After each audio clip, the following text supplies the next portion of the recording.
Assalamualaikum warahmatullahi wabarakatuh.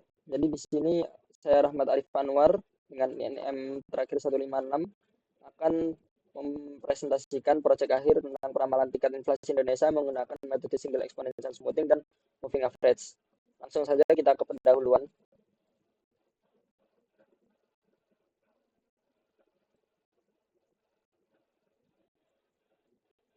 Nah, jadi di latar belakang ini itu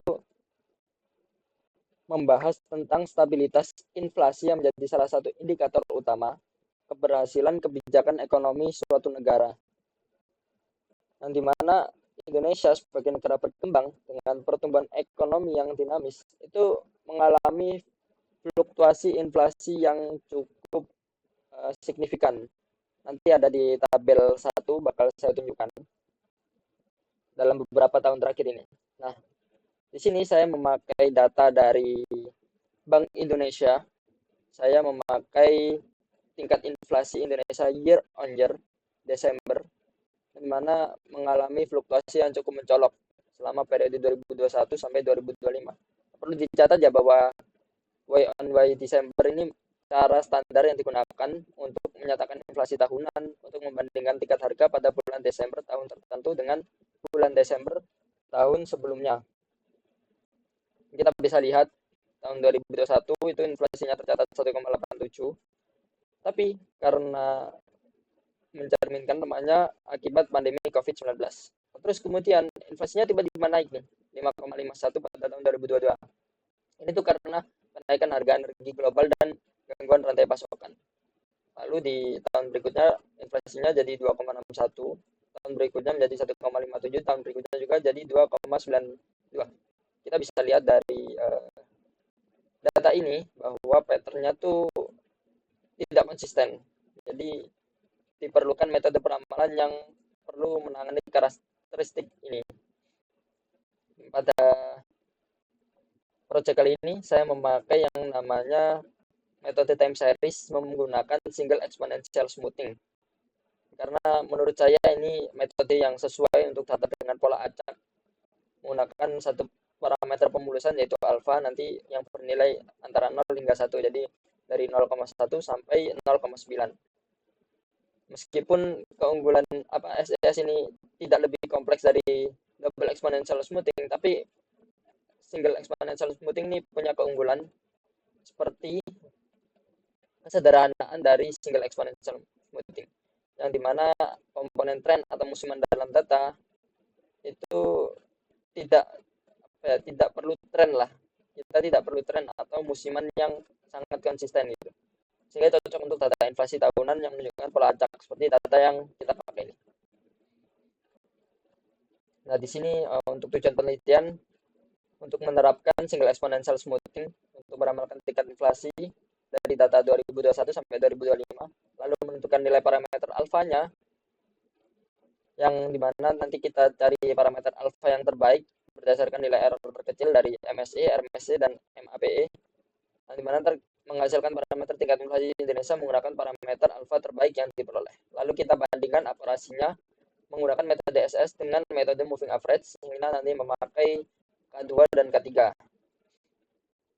Nah, untuk contoh penyelesaian pada literatur terdahulu, ada dari Mahkununah dan kawan-kawan 2024, ini menerapkan model ETS. Ini setara dengan single exponential smoothing untuk meramalkan CPI Indonesia, dan hasilnya itu akurat dengan MAPE 0,66%, di mana SES itu tepat, sehingga kita memakai SES di sini itu tepat. Terus ada juga Chandra dan Rohman ya 2022 untuk membandingkan metode moving average dengan SES. Lalu ada Subdibio dan kawan-kawan dengan 3 metode, moving average, single exponential smoothing, dan double exponential smoothing. Ada juga Farudin dan Sumitra memakai Sarima dan SES. Ada juga Fahmudin dan kawannya yang membandingkan Arima dan SES untuk peramalan nilai ekspor kakao. Ada juga Rostinawati dan Surjanto yang menerapkan exponential smoothing untuk peramalan inflasi di Kediri. Ada juga Anwar dan kawan-kawan menggunakan DES untuk peramalan inflasi pasca pemilu. Ada juga Saragi dan Sembiring yang membandingkan Arima dan DS Brown. Lalu ada Sulaiman dan kawan-kawan yang mengimplementasikan DS dan DS, double exponential smoothing dan triple exponential smoothing untuk inflasi Indonesia. Ada juga Nur Hayati dan kawan-kawan kawan-kawan yang menerapkan double exponential smoothing pada data inflasi bulanan tahun 2021. Nah, dari banyaknya penelitian ini terlihat bahwa exponential smoothing, khususnya single exponential smoothing, itu lumayan terbukti efektif ya. Nah, untuk kekurangannya sebenarnya dari datanya kan cuma 5 tuh. Sebenarnya kita bisa memakai banyak data, lalu kita bisa memakai double exponential smoothing, yang dimana itu untuk double exponential smoothing atau triple exponential smoothing itu mensyaratkan adanya komponen tren atau musiman dalam data. Nah, jika memakai datanya banyak, itu bisa jadi trennya atau musimannya itu lebih jelas. Itu kekurangannya saya memakai data yang sedikit dan memakai single exponential smoothing itu. Lalu mungkin bisa juga memakai sebenarnya bisa memakai untuk metode lain yang lebih kompleks, mungkin seperti ARIMA atau yang lainnya yang mungkin lebih efektif.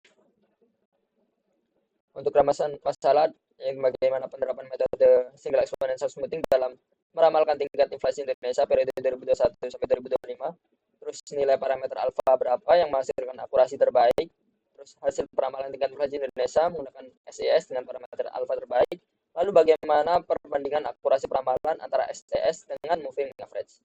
Nah, untuk solusi yang ditawarkan ini memakai single exponential smoothing untuk meramalkan tingkat inflasi Indonesia-nya. Karena kalau metode moving average itu sebagai pembandingnya. Karena SES ini lumayan cocok untuk irregular pattern-nya yang data yang mau kita pakai. Lalu nanti setelah kita hitung, kita dapat alfa yang terbaik, kita dapat prediksinya, kita bandingkan dengan moving average 2 dan moving average 3 ini, kita uji memakai uji beda parity test, uji korelasi persen, dan analisis variansi ANOVA untuk memvalidasi hasil peramalan secara statistik. Untuk harapannya, secara teoritis menambah hasanah pengetahuan mengenai penerapan metode SES pada data inflasi tahunan Indonesia yang menunjukkan pola acak. Dan untuk praktisnya, memberikan informasi peramalan inflasi yang dapat dijadikan referensi bagi pengambil kebijakan dalam menyusun strategi pengendalian inflasi yang lebih terukur, sekaligus mendukung pencapaian SDG 8. Kita langsung lanjut ke metodenya. Sini saya memakai flowchart. Jadi yang pertama kita input datanya dari Bank Indonesia, itu sudah saya sortir untuk memakai data Y on Y Desember dari 2021 sampai 2025. Lalu kita cek pre-processing data dulu, kita cek missingnya, kita cek outlier-nya, kita cek, lalu kalau sudah kita tetapkan nilai alfanya. Kita memakai 0,1 sampai 0,9. Lalu kita hitung peramalan SES-nya. Setelah udah kita hitung juga error dan akurasinya. Terus setelah semua kita cek dulu alfanya sudah semua apa belum. Kalau belum teruji semua, kita ulangi terus sampai alfanya semua sudah teruji. Kalau sudah teruji, kita pilih alfa yang terbaik, terus kita hitung peramalan akhir inflasinya, baru kita uji hipotesisnya. Untuk analisis permasalahannya, nah di sini permasalahan yang pertama ya pastinya irregular pattern tanpa tren yang konsisten atau pola musiman yang berulang. Pola itu berimplikasi pada pemilihan metode peramalan yang sesuai, yang yaitu metode yang mampu menangani data dengan pola acak. Seperti yang kita pakai sekarang, single exponential smoothing, yang dimana ntar pembandingnya moving average. Ini untuk data yang sudah saya sortir, sumbernya dari Bank Indonesia dari 2021 ini sampai 2025 ini. Kita merancang hipotesis pertama, yaitu metode single exponential smoothing itu mampu meramalkan tingkat inflasi Indonesia dengan akurat berdasarkan tahun periode 2021 sampai 2025. Yang hipotesis kedua, terdapat nilai parameter alfa yang optimal menghasilkan akurasi peramalan terbaik berdasarkan matrik error MSC, RMSC, dan MAP. Nah, hipotesis ketiga, hasil peramalan inflasi menggunakan SES dengan parameter alfa terbaik berbeda secara signifikan terhadap nilai rata-rata data aktual. Terus hipotesis yang keempat, metode SES menghasilkan akurasi peramalan yang lebih baik dibandingkan moving average pada data inflasi Indonesia. Hipotesis nol yang menjadi dasar pengujian adalah bahwa tidak terdapat perbedaan signifikan antara nilai peramalan dan nilai aktual, yang mengindikasikan bahwa model peramalan SES menghasilkan peramalan yang akurat. Lalu kita rancang metodenya. Jadi di sini kita menentukan alfanya. Sini saya memakai 0,1 sampai 0,9. Untuk moving average memakai rata-rata 2 periode dan rata-rata 3 periode. Untuk rumus single exponential smoothing ya. Ini untuk rumusnya. Ini untuk terangannya seperti ini. Ini untuk rumus moving average-nya. Lalu kita langsung ke pre-processing data. Kita deteksi outlier-nya. Nanti ada tabelnya yang kita lihat, saya kasih di bawah nanti. Nah, untuk penanganan outlier-nya, kita cek dulu konteksnya. Kalau konteksnya itu dapat dijelaskan secara ekonomi, itu bisa dipertahankan tergantung konteksnya nanti. Lalu kita verifikasi konsistensinya. Nah, terus untuk pengimplementasian metodenya,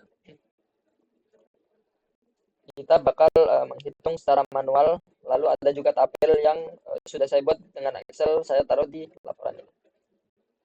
Nah, untuk langkah-langkahnya ini, kita hitung single exponential smoothing-nya, kita tentukan alfanya, terus kita set nilai awal peramalannya, kita hitung errornya, hitung error kuadratnya, kita hitung matriks evaluasinya, terus kita ulangi semua langkah 1 sampai 6 ini sampai semua alfanya sudah. Ini untuk contohnya, contoh perhitungannya. Untuk langkah perhitungan moving average juga sama. Ada langkah pertama, kita tentukan predikannya dulu.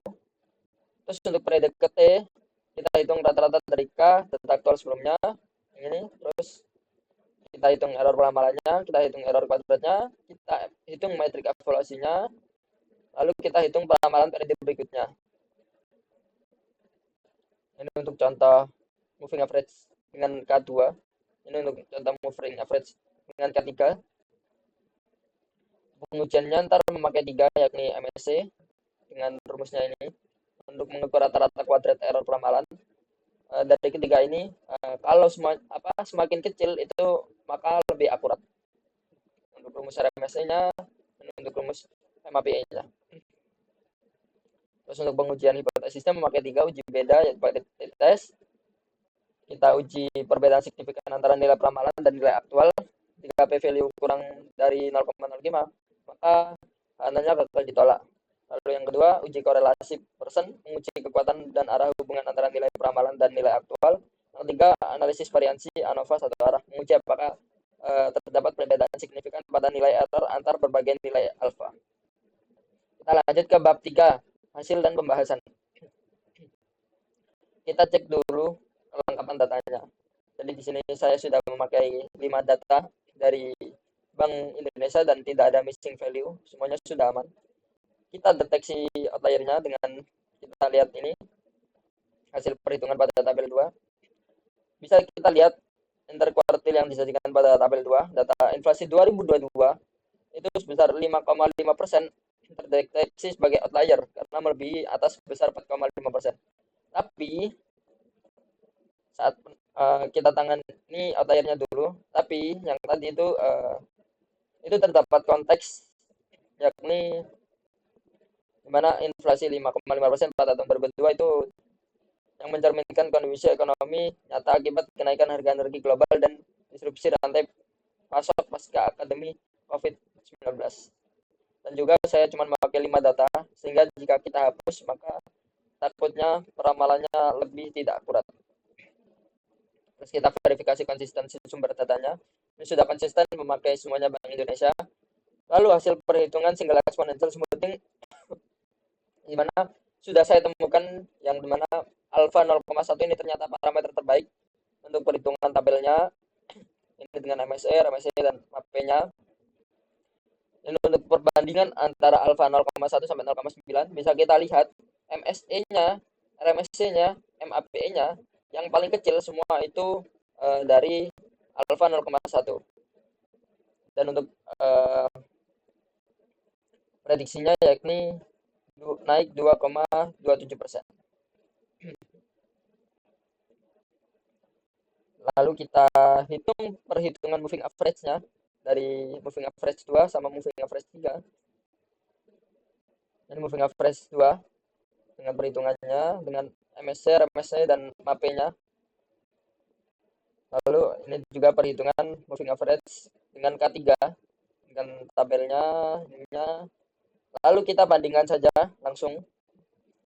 Kita bandingkan di MAPE-nya bisa terlihat bahwasannya yang paling kecil itu single exponential smoothing, sedangkan yang paling besar malah moving average 2.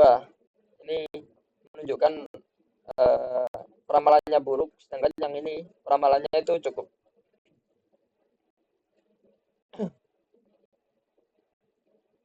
Langsung kita lanjut ke hasil peramalan dengan metode terbaik. Jadi metode terbaiknya dengan parameter terbaiknya itu alfa 0,1. Lalu kita hitung ini untuk rumusnya dan perhitungannya. Dan akhirnya kita dapatkan 2,27%. Lalu kita bandingkan dengan moving average 2 yang beramalkan inflasi 2006 sebesar 2,25% dan moving average 3 sebesar 2,37%. Ketiga metodenya sebenarnya menghasilkan peramalan yang kisaran yang relatif dekat 2,25% dan 2,37%.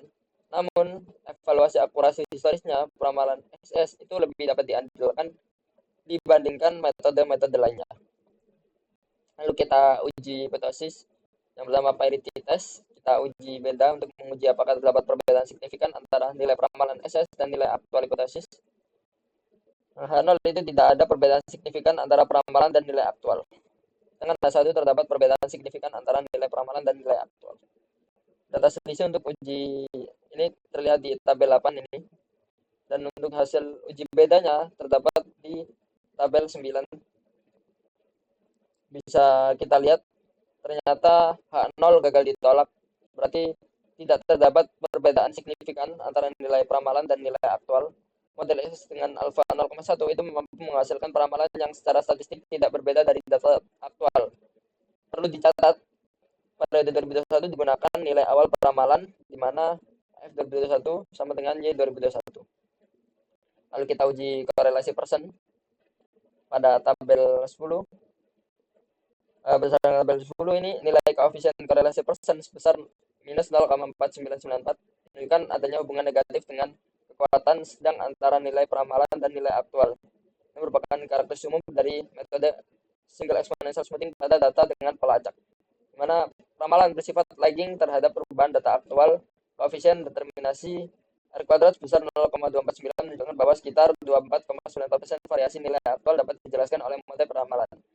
Nilai korelasi negatif ini juga dipengaruhi oleh inclusive variety 2001 yang merupakan nilai inisialisasi, bukan hasil peramalan sesungguhnya. Nah, korelasi akan meningkat secara signifikan menjadi sangat kuat R sama dengan minus 0,9789, namun dengan pertimbangan keterbatasan jumlah data yang sangat sedikit. Analisis ini menggunakan seluruh 5 periode yang tersedia. Keterbatasan ini memerlukan perhatian dalam interpretasi hasil, mengingat sampel yang kecil dan menyebabkan estimasi koefisien korelasi menjadi tidak stabil. Dan untuk analisis variansi hipotesis yang diuji, H0 itu tidak ada perbedaan signifikan rata-rata error antar kelompok. Dengan H1 terdapat minimal satu pasangan kelompok alfa yang rata-rata errornya berbeda secara signifikan. Kita lihat berdasarkan tabel itu nilai F hitung sebesar 0,0534 itu jauh lebih kecil dari nilai F table sebesar 2,18. Dengan demikian H0 gagal ditolak, yang berarti tidak terdapat perbedaan signifikan rata-rata error antar berbagai nilai parameter alfa. Ini untuk visualisasinya memakai Excel. Lalu kita verifikasi dengan SPSS. Jadi saya sudah mengecek juga dengan SPSS untuk deskriptif statistik. Terus ada parity sample testnya. Di sini sampel parity testnya ini sebenarnya tidak terlalu beda dengan perhitungan manual saya. Cuman ada beberapa perbedaan seperti yang ini pada pasangan aktual vs SS dari SPSS itu 1,073 sedikit berbeda dari perhitungan manual 1,0804. Ini karena perhitungan data peramalan yang telah dibulatkan menjadi 2 desimal, sedangkan perhitungan manual saya memakai lebih lengkap lah. Desimalnya bisa sampai koma belakangan banget ini. Untuk output SPSS semua. Lalu untuk uji korelasi persen ini sebenarnya yang ini tidak memakai output SPSS tetapi memakai Excel. Bisa kita lihat kalau biru gelap itu negatif kuat, kalau warna biru muda negatif sedang, merah muda itu positif sedang, dengan kalau merah gelap positif kuat, sedangkan hijau korelasi dengan diri sendiri. Untuk visualisasi hasil ada line chart perbandingan data aktual dan peramalan. Ini juga tidak memakai SPSS tapi memakai Excel untuk visualisasinya. Bisa kita lihat ini untuk aktualnya yang warna ini. sedangkan yang SSS-nya warna biru ini moving average 2-nya, sedangkan ini moving average 3-nya. Bisa kita lihat yang SES ini sebenarnya lumayan dekat dengan yang aktual, tapi ada satu outlier-nya ini tadi. Untuk scatter plot data aktual vs peramalan SES di gambar 9 itu menampilkan scatter plot yang membandingkan nilai aktual sumbu X dengan nilai peramalan SES sumbu Y. Garis diagonal putus-putus merupakan garis referensi di mana Y sama dengan F yang menandakan peramalan sempurna. Titik yang berada di dekat garis diagonal menunjukkan akurasi peramalan yang baik. Dari scatter plot ini terlihat bahwa sebagian besar titik berada di bawah garis diagonal yang mengindikasikan bahwa peramalan SES cenderung underestimate terhadap nilai aktual. Untuk visualisasinya, scatter plot data aktual vs peramalan SES. Untuk perbandingan metric error antar metode, ini gambar 10 ntar menampilkan nilai mapping antara ketiga metode peramalan tersebut beserta kategorinya. Dari kategorinya kita bisa lihat yang paling kecil itu mappe dengan SES alpha 0,1, sedangkan yang paling besar moving average dengan K2, yang mana artinya kalau MAP-nya lebih kecil ini lebih akurat. Untuk ringkasan hasilnya, metode terbaiknya dengan SES, parameter terbaiknya alpha 0,1, dengan MS-nya, RMSE-nya dengan MAP SES-nya, lalu ada MAP MA2-nya, MAP MA3-nya, lalu peramalan inflasi 2026 itu 2,27%, untuk uji bedanya H0 gagal ditolak, lalu korelasi persennya R sama dengan minus 0,4494, yakni negatif sedang, dan ANOVA H0 juga gagal ditolak. Berdasarkan tabel 12, secara keseluruhan metode SS dengan parameter alpha 0,1 itu ramalannya jadi lebih baik daripada yang moving average. Kesimpulannya, metode SS ini berhasil diterapkan untuk meramalkan inflasi berdasarkan inflasi Y on Y Desember periode 2021-2025. Lalu nilai parameter alfanya yang menghasilkan terbaik itu alpha 0,1 dengan MSE, RMSE, dan MAPE ini. Lalu untuk peramalan tingkat inflasi Indonesia menggunakan metode SES dengan parameter alpha 0,1, peramalan inflasi Y on Y Desember 2026 itu sebesar 2,27%. Dimana kalau MA2 itu 2,25, kalau MA3 itu 2,37. Dimana masih berada di kisaran serupa. Untuk perbandingan akurasi peramalan itu SES alpha 0,1 itu menghasilkan alpha 29,95% atau yang paling bagus dengan kategori cukup dibandingkan moving average 2 ataupun moving average 3. Untuk hasil pengujian hipotesis menunjukkan yang parity test itu H0 gagal ditolak. Untuk yang korelasi person itu R-nya sama dengan 0,4994 atau negatif sedang, dengan yang ANOVA juga H0 gagal ditolak juga. Sarannya menambahkan jumlah data mungkin bisa 20 tahun ke belakang mungkin biar lebih banyak datanya. Lalu metode peramalannya bisa memakai yang lain, bisa sebagai pembanding ataupun pelengkap, jadi kita bisa tahu nanti sebenarnya metode mana yang paling akurat. Mungkin bisa pakai ARIMA, double exponential smoothing, atau bahkan bisa memakai metode machine learning seperti LSTM. Lalu pendekatan hybrid juga bisa memakai metode SS dengan metode lain seperti SSS ARIMA atau SSS regresi. Lalu analisis pada tingkat regional dapat diperluas menganalisis inflasi pada tingkat kota atau provinsi, di mana gambarannya jadi lebih detail gitu. Lalu untuk pengujian metode pada data pasca outlier, sebagai analisis tambahan penelitian selanjutnya dapat menguji dampak penghapus outlier terdapat akurasi peramalan sehingga dapat diketahui apakah pemetaan outlier merupakan strategi terbaik atau terdapat pendekatan penanganan outlier yang lebih optimal. Mungkin itu saja presentasi dari saya. Wassalamualaikum warahmatullahi wabarakatuh.